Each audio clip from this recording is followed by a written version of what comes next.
Part of the program as a cow-calf operation is you have to submit a birth date. There are two options to submit the birth date. There's a directly online option or the file upload option. I will show you both.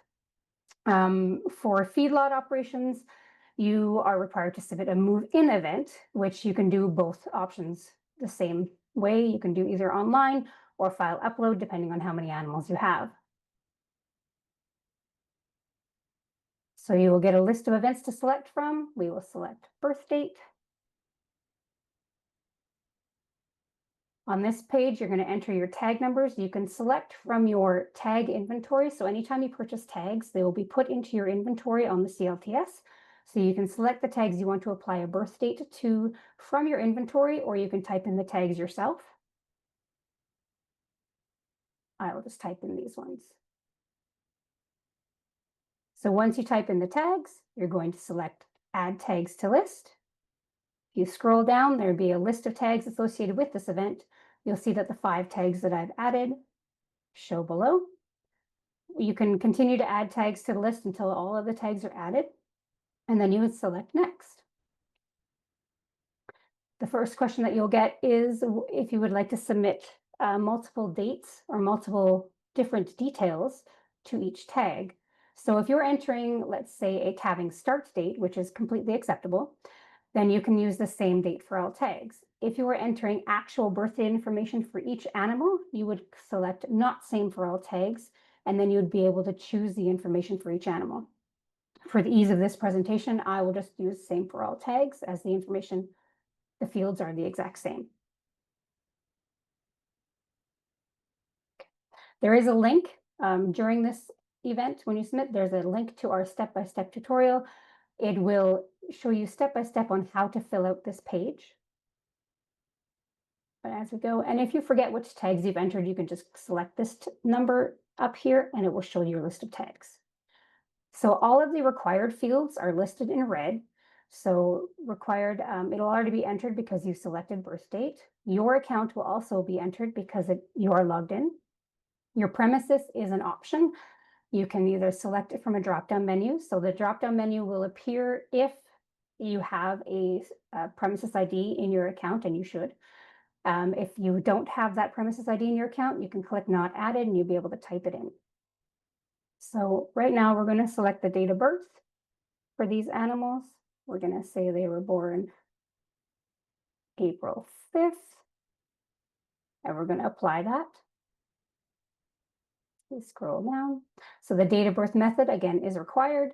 So you would either choose the actual birth date or birthing start date. We've had to change that to birthing instead of just calving to be inclusive of all species. So you would select birthing start date.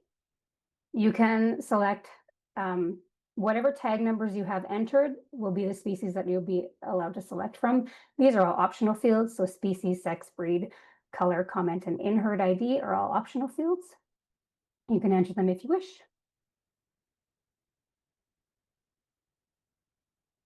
Once all the details have been entered, you just click Next. You will get to the confirmation page. Once you're at the confirmation page, you'll just scroll down just to see all of the details that you have entered. Just confirm that the tag numbers you've entered are tags that you have applied to your animals. We are making sure that we're not applying birth dates to tags to animals that do not have tags, or tags that have not been applied to animals. Once you've confirmed all this information is correct, you would select Confirm and Submit. You will receive a transaction ID. So this does not mean that your transaction has successfully processed. It means it has been submitted into the system. So if you go back to your home page, if you click Home at the top left here, you will see that your transaction that you submitted will appear there. And currently it's pending. Once it processes, you will see a status of completed, and you will check the results, making sure that there's a green check mark. If there happens to be a red X, then something went wrong, and you can give us a call and we can help you figure that out, what happened.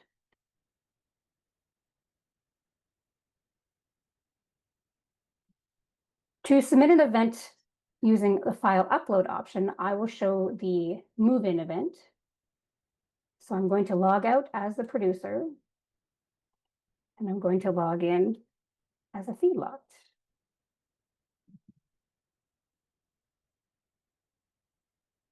Okay, I have previously prepared a spreadsheet so you can see.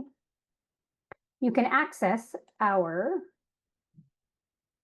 templates on our CLTS Resource Center. So you would just click this button here. It'll link you to our Resource Center. And you'll see at the heading here says Forms and Templates. You would go to Downloadable Templates. And all of our events have a template available. You would scroll down to find Move In. You would click that and an Excel spreadsheet template will download. Birth date's also available there.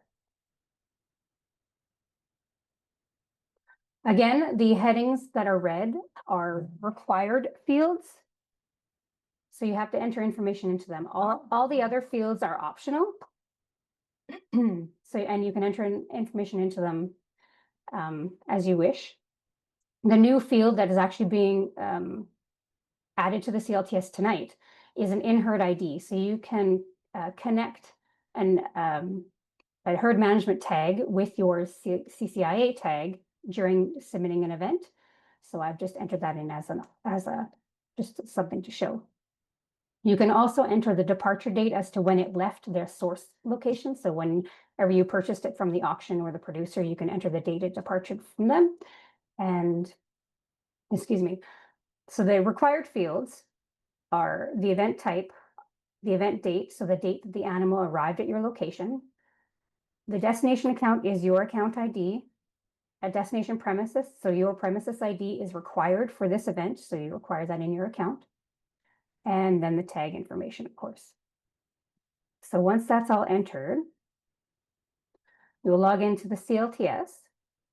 You will go to the Submit Events File Upload. You will go choose a file. You'll choose the file that you created. You will click Open. The file will appear there. All the file names have to be alphanumeric, so you cannot include apostrophes or parentheses, anything like that. Underscores are okay and dashes are okay, but anything like that just has to be letters and numbers. Once you have that up there, you click Upload File. So you'll get a confirmation page. You're sure you want to make sure that you're submitting this for your account. If a different account shows up here, then obviously you've typed in the wrong account number and you want to open back your file up and type in the right one. Then you're going to click Submit. And again, you're going to get that transaction ID. Again, it doesn't necessarily mean that it has processed successfully. It just means that it's been put in the queue, ready for processing. Again, you can go back to your home page. You'll see that the status is pending. Once it's completed, make sure that it has that green check mark, and then you're good to go. One thing about this program is that the events have to follow with the tag. So we do know that there is tag loss. So we want to make sure that you are able to connect the information with the new tag so that your information stays in the CRSB chain. So you'll want to submit a cross-reference event. So if you ever have an animal that has come to you and has lost a tag, so this is for feedlots, cow-calf operations, if your animal loses a tag prior to leaving your location, so it's an animal that was born on your location and it has lost its tag prior to leaving, you can re-tag it with a new tag and submit that birth date back on that tag, and it will still be valid.